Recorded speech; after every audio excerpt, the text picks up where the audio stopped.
Peter Greenberg Worldwide. I'm a television presenter in the United States. And what brings you down here to beautiful, sunny Florianopolis? Well, every year I participated in the WTCC either as a speaker or as a moderator, and today ran one of the panels on preparing for the quote-unquote inevitable, the pandemic. And what did you learn from the session today?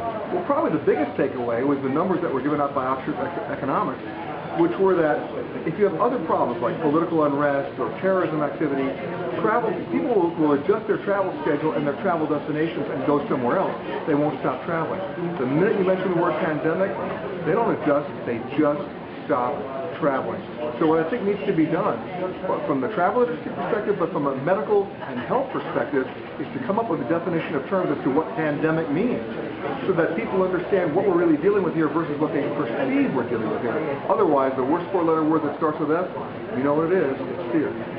And what can the travel and tourism industry do as a whole to ease fears? The one thing they shouldn't do is try to promote their way out of it. That's not going to work. You can't solve this problem with a brochure or by encouraging people to travel. That's like, stop. What they need to do is to get out credible information through credible sources that is done in a way that people can understand it on their terms.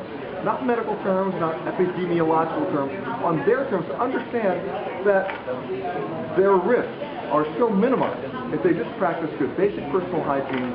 They wash their hands before and after they go to the bathroom, they wash their hands before and after they eat, they wash their hands before and after they go on an airplane, and they understand what their own medical condition is. If they have a pre-existing medical condition, they shouldn't be traveling anyway. If they have an immune system that's been compromised, they shouldn't be traveling. Other than that, if you practice those basic principles of good personal hygiene and common sense, guess what happens? You get to go anywhere. Peter Greenberg, thank you very much for joining us on Breaking Travel News. You got it.